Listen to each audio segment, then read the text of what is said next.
Olá, está começando pela TV Mackenzie mais um Café Pensamento, o programa para aqueles que não têm medo de debate. Hoje nós temos aqui a presença do Frasmar Costa Lima, que está fazendo doutorado na área de Educação, Arte e História da Cultura da Universidade Presbiteriana Mackenzie. Frasmar, nós sabemos que o seu objeto de pesquisa é um grande cineasta que é o Lars von Trier. Eu queria que você nos falasse a respeito qual é a importância desse cinema para a contemporaneidade. Olá, Paulo. Obrigado pelo convite. Prazer estar aqui contigo. O Lars von Trier, ele começa a surgir ali na cena cinematográfica a partir de meados dos anos 80. Né, ele já trabalhava desde o final dos anos 70, mas a partir dos anos 80 ele começa a ter uma projeção internacional, seja pelo Festival de Cannes ou por outros festivais europeus.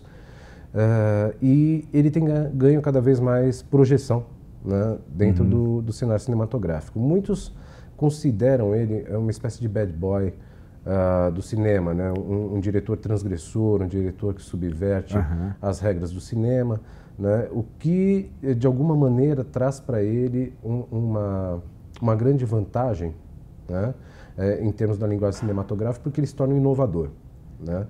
Então, ele se envolve com muitas polêmicas, ele é, por si só, um cineasta polêmico, né? Que tipo de cinema que ele faz? Só para ficar claro para os nossos telespectadores, né?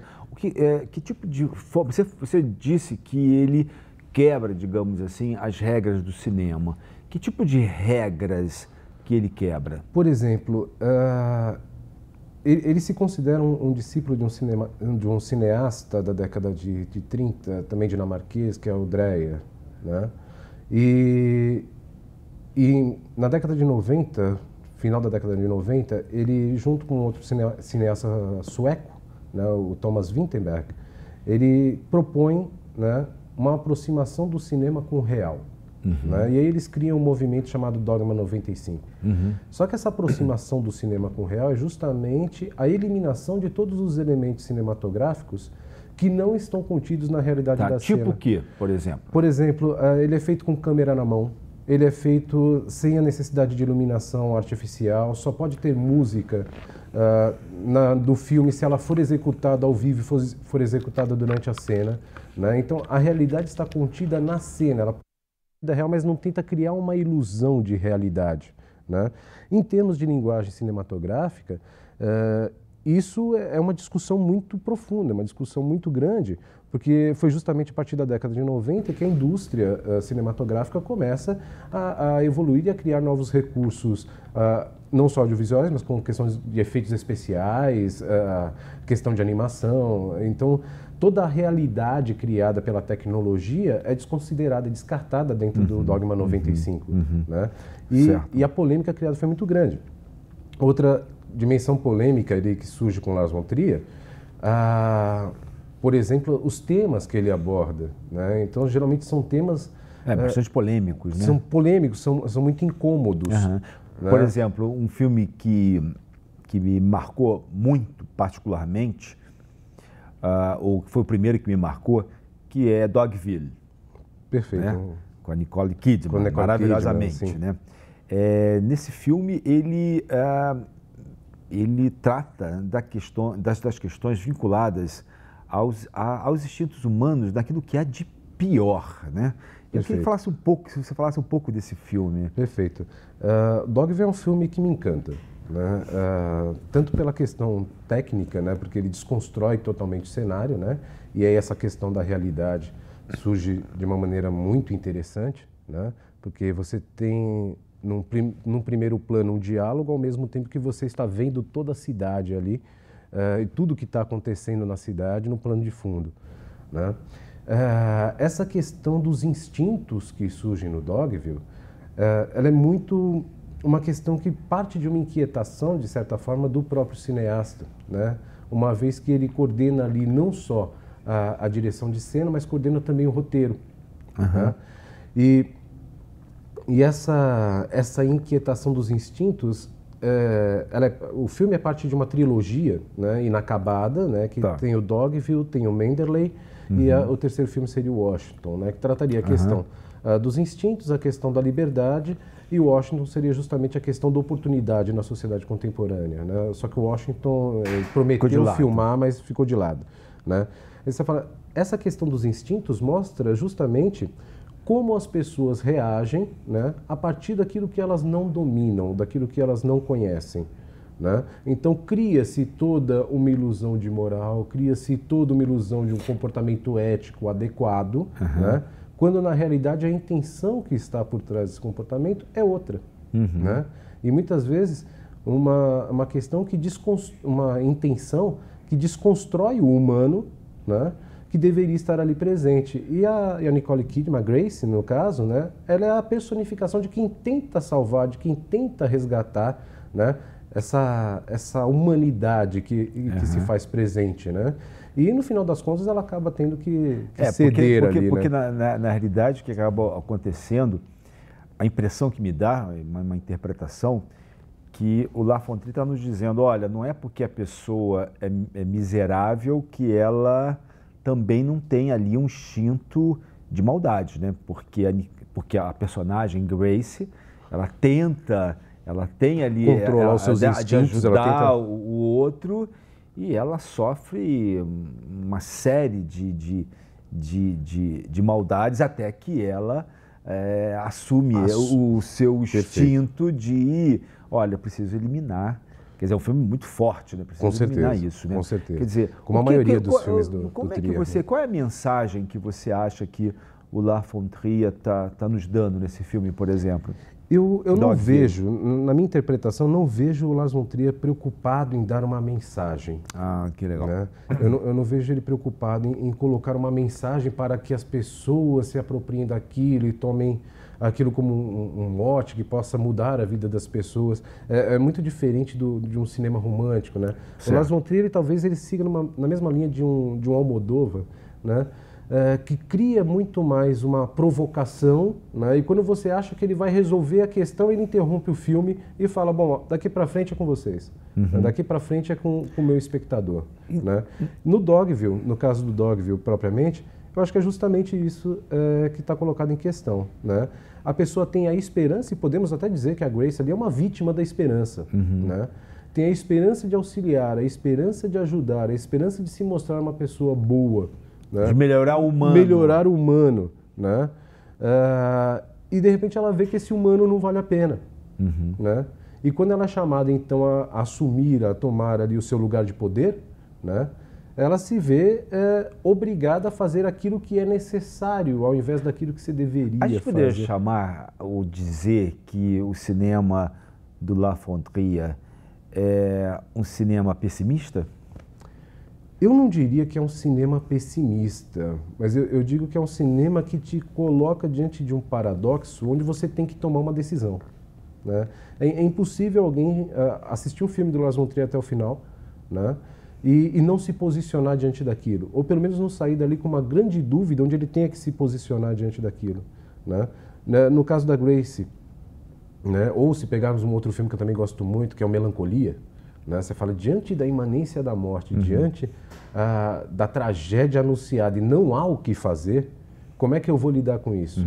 Mais especificamente, né? No Dogville. No Dogville. No caso da Grace, por exemplo, ela ali com toda aquela esperança de salvar o humano, de repente ela percebe que aquele humano não vale a pena e ela tem que tomar uma atitude drástica. É isso que eu estou querendo dizer. Para o espectador. Mas é isso que eu quero dizer. Quer dizer, onde eu quero chegar porque os filmes do La Von Trier, de certo modo, trabalham essa questão do pessimismo, né? O que eu quero dizer é o seguinte, onde eu quero chegar, que a contemporaneidade, como uma era onde não existe mais eixos, onde nós não temos mais direcionamentos absolutos, e em um mundo onde as relações elas estão carcomidas, esse cinema não seria um cinema que tenderia a um pessimismo, ou seja, a gente não tem saída, né? Não temos saída, mas temos, podemos dizer assim, temos que nos posicionar diante de uma dualidade. Então, mesmo no caso da Grace, ali, que é a exigência da contemporaneidade na realidade, você fala, eu insisto na esperança, eu insisto em salvar, eu insisto nessa minha concepção humana, ou eu simplesmente assumo isso como uma questão de poder e tomo uma atitude definitiva e tomo uma atitude radical. De repente, radicalizo isso, né? O que me parece o grande problema é que, de repente, a contemporaneidade ele exige uma imediatez dessa resposta, onde você não tenha tempo de refletir sobre o que fazer. Porque cada vez mais o nosso tempo, digamos assim, ele é mais rápido, né? Com certeza. Ou seja, não existe uma reflexão, né? Ou seja, a reflexão ela não é viabilizada para que nós possamos, para que o humano possa se autopensar e se fundamentar. Enfim, se fundamentar. Né? Com certeza. E aí a grande vantagem da linguagem cinematográfica, né? Porque no filme você é obrigado a refletir, né? Não tem como você passar incólume ali por toda aquela reflexão, por toda aquela, podemos dizer, angústia, né? Que está perpassando o filme. Todo aquele incômodo que o diretor coloca em cena, seja na linguagem, seja na situação, seja na composição do cenário, na composição musical, tudo aquilo acaba incomodando de alguma forma e você tem que refletir sobre isso. E não pode ser uma reflexão imediata. Né? Não pode ser algo que você fala, não, eu decidi, eu faria isso. Porque os dois pontos já estão dados de uma maneira tão latente que você precisa, né, se refletir mesmo, buscar um fundamento que te garante essa reflexão. Franz Marc estava falando que, né, o Lars von Trier ele tem uma postura muito, digamos assim, controversa, né? E nos dizeres dele, acho que em Cannes, não sei quando, ele teve lá um posicionamento, ele foi a respeito, inclusive, da era do nazismo, né? Sim. Eu queria que você falasse um pouco sobre isso, mas falasse depois no nosso segundo bloco. E você continue aqui com a gente no Café Pensamento.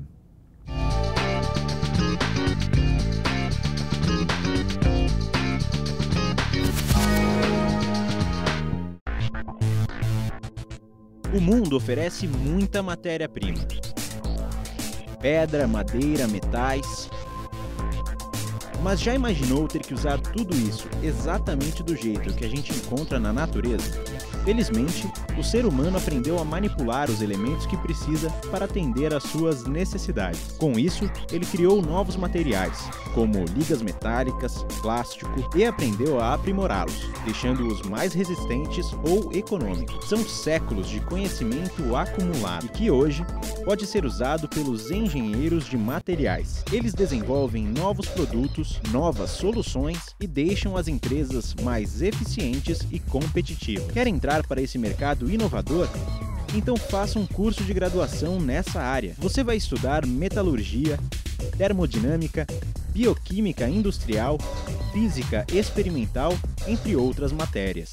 E o mais importante, você vai se tornar um personagem essencial na grande revolução tecnológica que o mundo vive hoje em dia. Mackenzie, há 146 anos formando gente que vai mudar o mundo.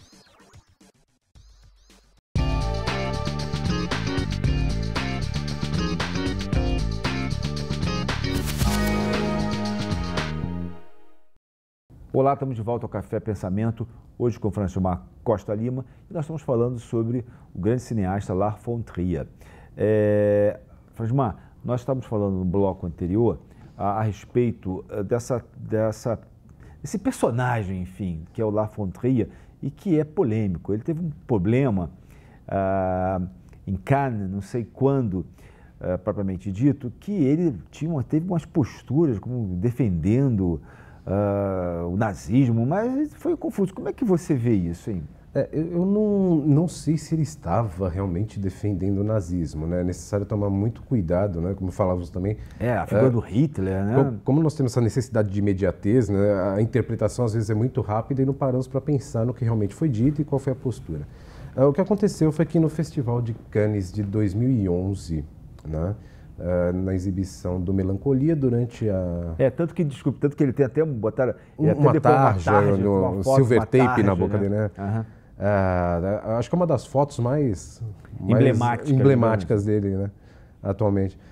O filme era o Melancolia e na entrevista coletiva ele disse o seguinte, olha, de certa forma, né, eu entendo o Hitler, tá?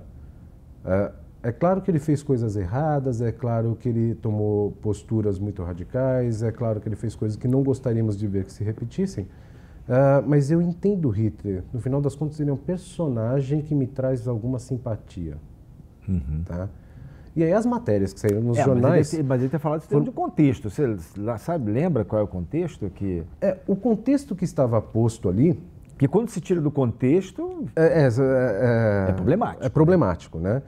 A interpretação dos jornais foi problemática justamente por isso, né? Porque estavam falando justamente de como ele lidava com essas questões-chave, porque ele estava... Melancolia, ele trata ali de uma possibilidade de extinção da espécie humana, né? E aí falaram, mas o mundo já tem passado por várias tentativas de extinção, o Holocausto, massacres, a questão das guerras. Ele falou, olha, então é exatamente isso, eu acho que é necessário entender isso, né? E assim, os jornais publicaram que ele estava defendendo o nazismo e que ele se dizia simpático ao Hitler, né? Na verdade, o que ele disse foi que o Hitler parecia uma personagem simpática, né? Então nós precisamos entender aí, porque tem muita sutileza nessa colocação. Claro. Né? O Lars von Trier ele vem de uma tradição, Paulo, e os dinamarqueses eles não costumam colocar palavras fora do lugar, né? E aí a gente pode tomar... Ele vem de uma tradição de um Dreyer, ele era um leitor muito contundente do Nietzsche, do Strindberg, né? Então ele tem uma tradição, podemos dizer, de linguagem, né? De composição de linguagem, que tem que ser analisada com muito cuidado, né? Entender o nazismo, e a minha leitura, tá? Respeito totalmente quem pensa em contrário.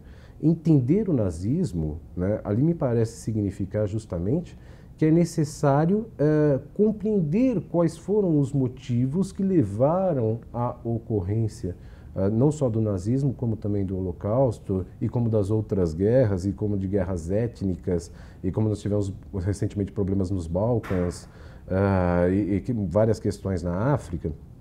Entender isso, compreender essas personagens, até para evitar que elas se perpetuem no poder, né? Ou retornem. Claro. Né? Existe um documentário recente, né, se não me engano, da BBC, né, e ele voltou, que é justamente a possibilidade de Hitler aparecer no século XXI, e o ator lá que interpretava o Hitler saía entrevistando as pessoas no metrô, nos ônibus, nas praças, e encontrava simpatizantes. Sem dúvida. A gente tem aí, né? Tanto que a gente tem visto na Europa, né, o ressurgimento aí de partidos de extrema direita. Extrema direita, né? Mas assim, onde eu também queria chegar, né, já que você falou do Lars von Trier, a respeito dessa ligação dele com o pensamento, e eu sei que na sua pesquisa você tenta fazer uma relação entre o cinema do Lars von Trier e o Kierkegaard, né, o pensador. Sim, Kierkegaard. Você poderia falar, que relação é essa que você faz entre o Kierkegaard e o Lars von Trier? Tá. O Kierkegaard, ele é um dos pensadores mais importantes da Dinamarca do século XIX, né? E na história da filosofia, ele se coloca ali, dentro de todo aquele processo da crítica ao pensamento do Hegel, ele se coloca ali ao lado de um Schopenhauer, ao lado, de repente, de um Nietzsche, né? O Lars von Trier, ele vem de uma formação, né, que vai buscar justamente nessa leitura filosófica um mote para muitos de seus filmes, muito da elaboração das questões dos seus filmes, né? E isso é muito comum, de repente, na formação das escolas dinamarquesas. Tá? O Kierkegaard ele propõe uma filosofia que reflita sobre a existência, né? O Lars von Trier, da mesma forma, nos seus filmes, ele traz muito dessa dimensão da existência, seja lá no Dogma 95 com os idiotas, seja no Dogville, seja no Melancolia, seja no Anticristo, né? Seja agora no Ninfomaníaca. Toda essa questão da existência, de como essa existência se fundamenta, para ele é muito interessante. E muito do que está ocorrendo ali é discutido a partir, se não da filosofia do Kierkegaard, pelo menos dos seus contemporâneos ali e da tradição a qual o Kierkegaard pertence, né? É lógico que, dadas as devidas proporções ali, dadas as ressalvas necessárias, né, não dá para falar que o Lars von Trier é de repente um Kierkegaardiano, né? Mas uma característica muito importante é a forma de comunicação que o Lars von Trier utiliza para sensibilizar esse seu nesse aspecto, espectador. Então, né? Nesse aspecto, então, que tipo de espectador o Lars von Trier espera, digamos assim, do seu cinema? Nesse ponto, eu acho que ele é muito próximo do Kierkegaard, né? O Kierkegaard diz nos prefácios ali dos seus discursos edificantes que ele procura um indivíduo singular que seja o seu leitor, né? Que se aproprie do seu texto é isso? E dê continuidade a isso. Leitor singular, não estou entendendo. Como é que é isso? Aí é que entra, eu acho que a grande sacada, né? Como você dizia lá, a contemporaneidade, de repente, ela se vê alheia a toda aquela discussão que buscava o absoluto, né? Que buscava o objeto, que buscava o definitivo, né? De repente, a contemporaneidade tem uma necessidade de imersão na subjetividade. Então, não adianta mais eu responder a pergunta, o que é o homem? Mas eu vou ter que responder a pergunta, o que é o homem Paulo Roberto? O que é o homem Franz nesse Marc? aspecto, ou seja, né? eu tenho que dar conta, no final das contas, de mim mesmo. Do próprio indivíduo. Né? E compreender que esse indivíduo, não se trata de um individualismo, né? Trata-se de uma individualidade, que esse indivíduo, a partir do momento... de uma individualidade. De uma individualidade singular. Né? Esse indivíduo que se reconhece como tal, que busca fundamentar a sua existência, né? Esse indivíduo, ele tem um pensamento próprio. Por isso que não adianta o Lars von Trier oferecer uma resolução no cinema, ou colocar um final feliz, que o cara fale, que lindo, que bonito, gostei muito desse filme. Ele vai dar um problema. E a decisão vai ficar para esse indivíduo singular, vai ficar para esse leitor singular, que se apropria do filme. Nesse espectador. Então, não espectador. Né? Tá. Eu não diria que é um espectador, eu diria que é um inspectador. Né? Não é uma relação externa, onde o indivíduo chega, assiste o filme e fala, pô, que legal, assisti o filme, foi um filme que eu gostei muito. Né? Não é um filme que atinge só a sensibilidade, ele tem que mexer com as bases, ele tem que mexer com as referências, ele tem que mexer com os valores. Então, o filme não acaba quando sobem os créditos. Né? O filme do Lars von Trier começa quando sobem os créditos, justamente porque o incômodo está posto. Né? Ele fala, então, assim, esse espectador que ele espera, né, é o cara que pega esse filme e leve o problema para a sua reflexão. E nesse aspecto você falou uma palavra que me chamou a atenção, que é incomodar, né? Ou seja, um cinema que incomoda. Com certeza. Então, nesse incomodar, tem um filme dele que acabou de que já mencionou, que é o Melancolia, né? Que me parece que é uma grande obra dele e que incomoda. Né? Que incomoda porque é um filme que trata do fim, né, da Terra, né, de um choque de um meteoro, sei lá, um outro planeta, um planeta. Que se choca conosco, né, com o planeta Terra, e é o fim da humanidade. Que incomoda ou seja, é o fim da existência. E que me parece que no filme, justamente lá o homem que tem o dinheiro, que é o rico, que é o burguês, ele é o primeiro ele não espera nem acabar, né? Ele se suicida. Como é que você vê esse incômodo do cinema do Lars von Trier em Melancolia? Melancolia, eu acredito que seja um dos maiores filmes do Lars von Trier, né? Eu acho que poucas pessoas conseguem assistir Melancolia até o final. Não é uma tarefa para poucos. Justamente porque nós vivemos...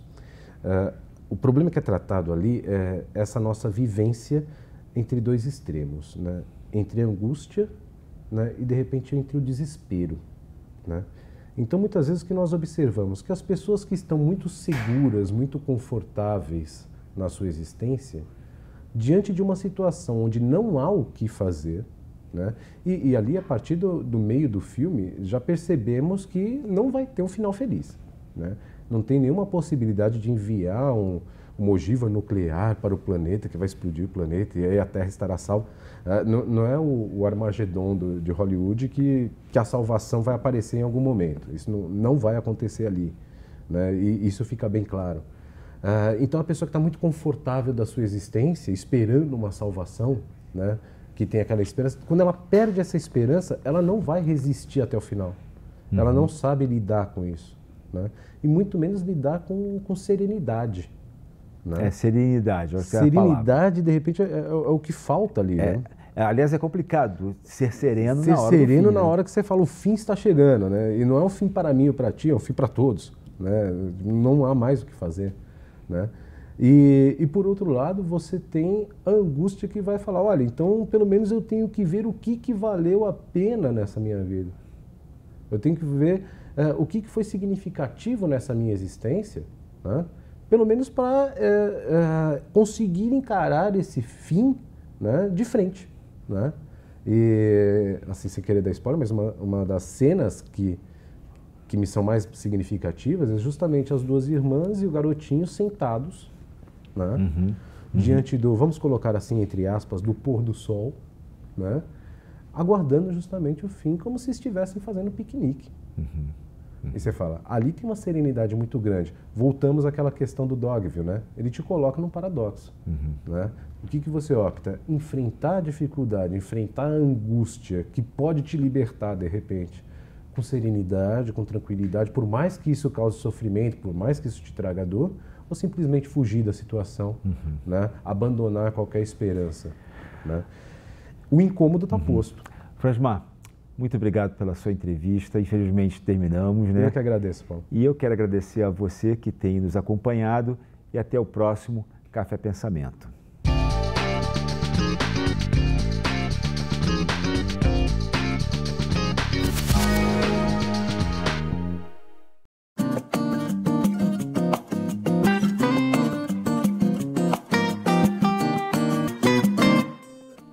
Olá!